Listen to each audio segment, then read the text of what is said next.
दोपहर के चावल बच जाएं तो शाम का नाश्ता, और अगर रात के चावल बच जाएं तो सुबह का नाश्ता या स्कूल का टिफिन। कुछ ना कुछ तो मैं बना ही लेती हूँ। आप भी जानना चाहेंगे क्या? तो चलिए बताती हूँ ना। बचे हुए चावलों की 3 ऐसी डिलिशियस सी और मज़ेदार सी रेसिपीज जिनको देखने के बाद आप कहेंगे अरे भाई ये पहले क्यों नहीं बताई। अब सिखा रही हूँ ना। बचे हुए चावलों से एक झटपट वाली इडली, एक कटलेट्स और उसी के साथ साथ एक लेमन राइस की रेसिपीज। आइए बनाते हैं।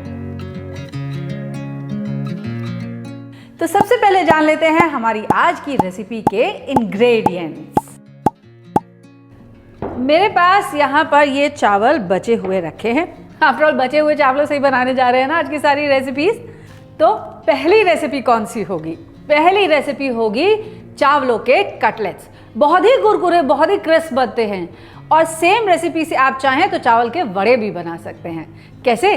चलिए बताती हूँ। कटलेट्स बनाने के लिए बचे हुए चावलों के साथ साथ मुझे ज़रूरत पड़ेगी थोड़े से आलू की।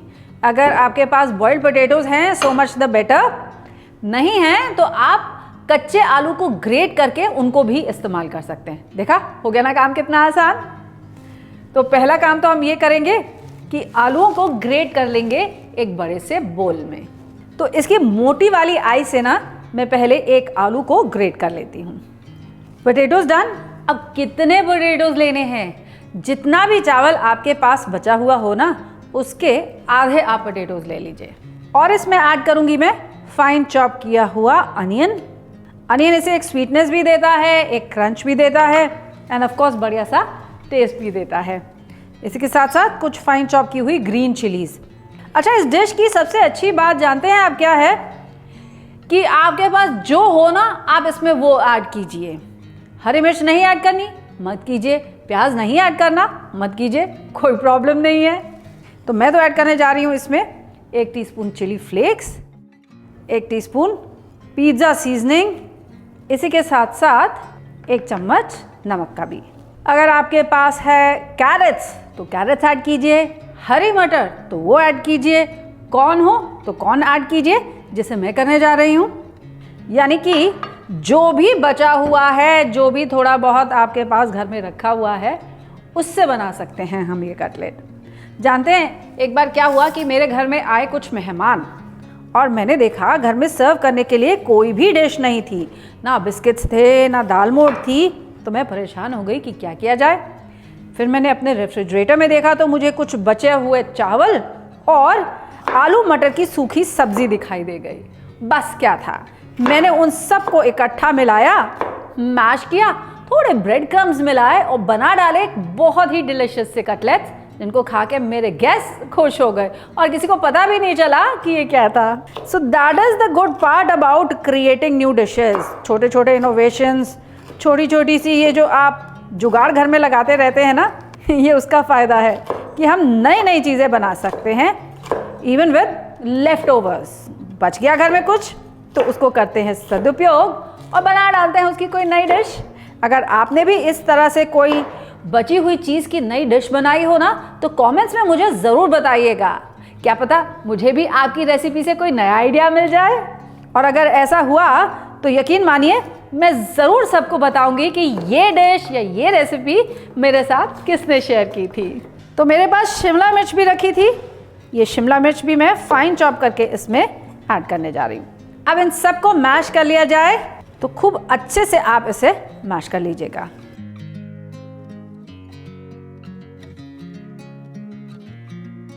अगर ये बहुत ज़्यादा ड्राई आउट हो रहा हो तो इसमें मिलाइए 2 टेबलस्पून मैदा और इसी के साथ थोड़ा सा पानी भी, जस्ट अबाउट 1 टेबलस्पून और 2 एक हाथ में लेकर के, ताकि इससे ये थोड़ा सा मॉइस्ट हो जाए और इसे बाइंड करना आपके लिए आसान हो जाए।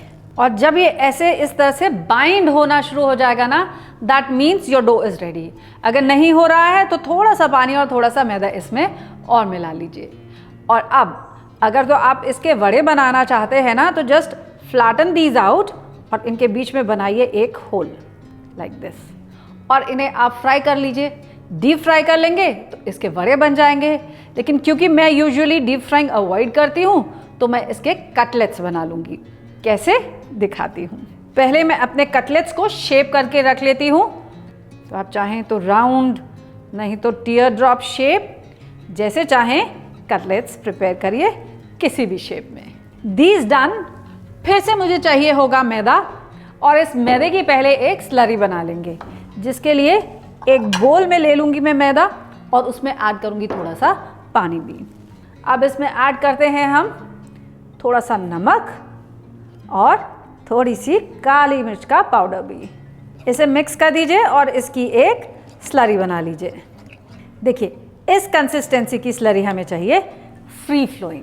अब मेरे पास है यहाँ कुछ ब्रेड क्रम्स और एक प्लेट, जिसमें मैं निकाल ले रही हूँ ये ब्रेड क्रम्स। बहुत ही सिंपल सा काम करना है हमको।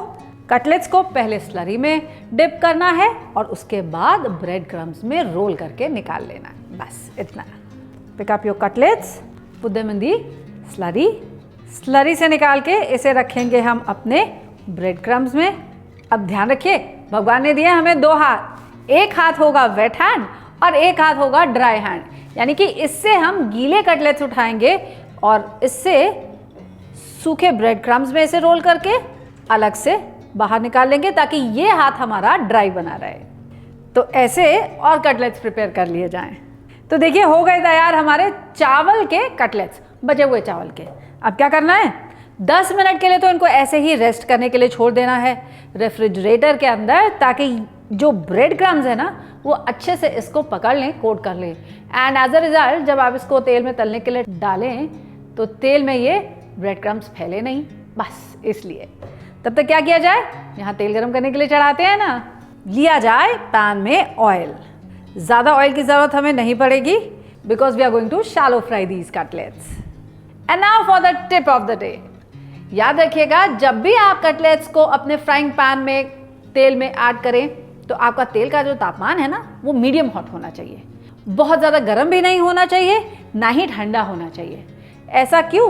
क्योंकि अगर ये बहुत ज़्यादा गर्म हुआ तो क्या होगा, ये जो ब्रेड क्रम्स हैं वो जल जाएंगे, और अगर ठंडा हुआ तो ये ब्रेड क्रम्स केवल तेल को अब्जॉर्ब करेंगे और कटलेट्स क्रिस्प बिल्कुल नहीं बनेंगे। तो देखा जाए टेम्परेचर कैसा है, हाँ अब ये परफेक्ट है। तो अब ऐड करते हैं हम इसमें अपने कटलेट्स। तो जब तक मेरे कटलेट्स फ्राई होते हैं, आप मुझे ये बताइए कि आपने अभी तक मेरा चैनल सब्सक्राइब किया है कि नहीं किया। भाई नहीं किया है तो जल्दी से कर लीजिए ना, तभी तो ऐसी बेहतरीन सी रेसिपीज़ आपके साथ शेयर कर पाऊंगी। और हाँ, याद है ना आपको कि अगर आप ये बेल आइकन दबाते हैं तो मेरी हर नई रेसिपी का नोटिफिकेशन आप तक पहुंचेगा तुरंत। इनमें लाइक ज़रूर कीजिएगा और कमेंट करके मुझे ज़रूर बताइएगा कि आपने चावलों का ये नया नया रूप जो आज मैंने आपको सिखाया घर पे ट्राई किया कि नहीं किया।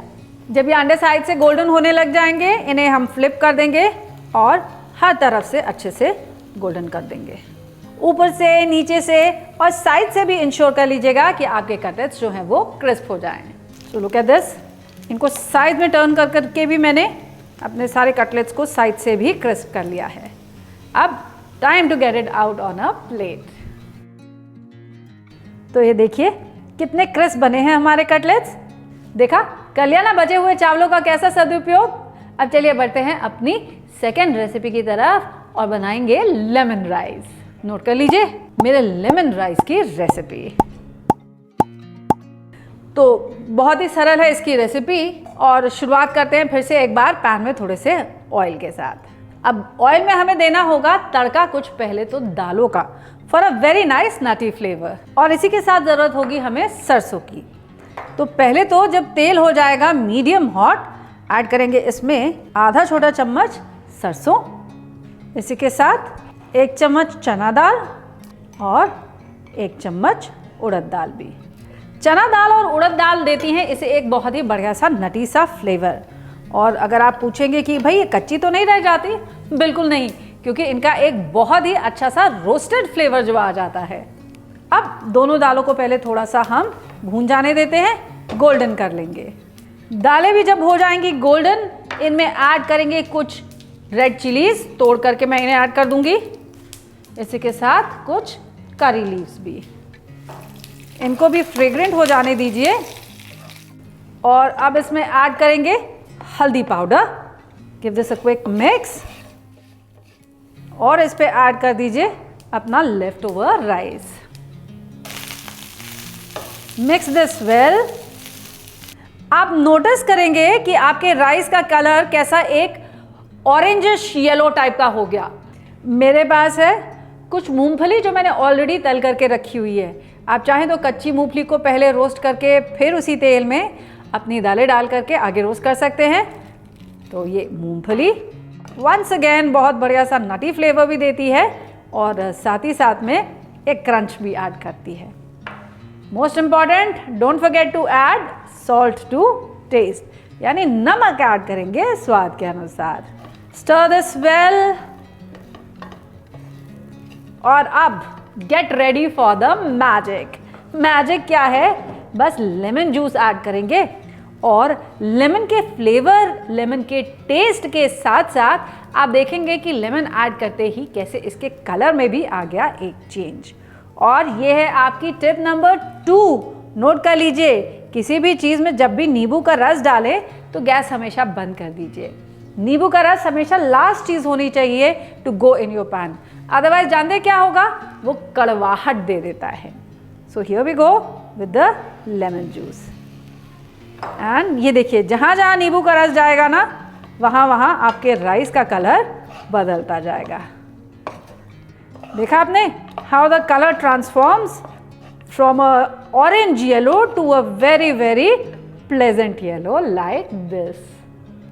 आपको पता चल जाएगा कि आपके सारे राइस लेमन से कोट हो गए जब राइस का कलर चेंज हो जाएगा तब। Now let's get this out in a bowl. तो there we are, recipe number 2 यानी कि लेमन राइस भी डन। और अब आज की तीसरी रेसिपी लेफ्ट ओवर राइस के साथ, और वो है मेरी स्पेशल वाली इडली की रेसिपी। ये लेफ्ट ओवर राइस की इंस्टेंट इडली तो इतनी आसान है, इतनी आसान है कि आप कहेंगे ये तो कभी भी बनाई जा सकती है। हाँ भाई, वाकई कभी भी बनाई जा सकती है। जब भी आपके पास चावल बच जाए तब बनाई जा सकती है।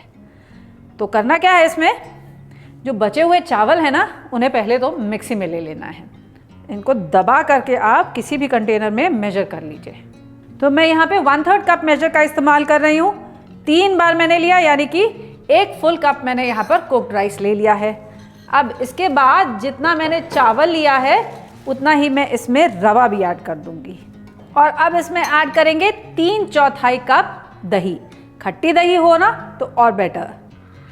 ऐड कीजिए इसमें आधा छोटा चम्मच नमक और इसके साथ आधा कप पानी। अब इसे मिक्सी में चला करके इसका एक हम फाइन पेस्ट बना लेंगे। पहले अपना बैटर चेक कर लिया जाए। ये देखिए, ऐसा होता है इडली का बैटर।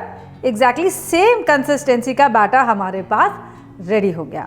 अब इसे एक बोल में निकाल लेते हैं और अब इसमें ऐड करूंगी मैं 2 टीस्पून फ्रूट सॉल्ट। इसको इमीडिएटली स्टर कर दीजिए ताकि आपका मिक्सचर जो है वो फ्रॉथी हो जाए। देखिए कितना फ्रॉथी हो गया, ये कितनी जल्दी ये राइस कर गया।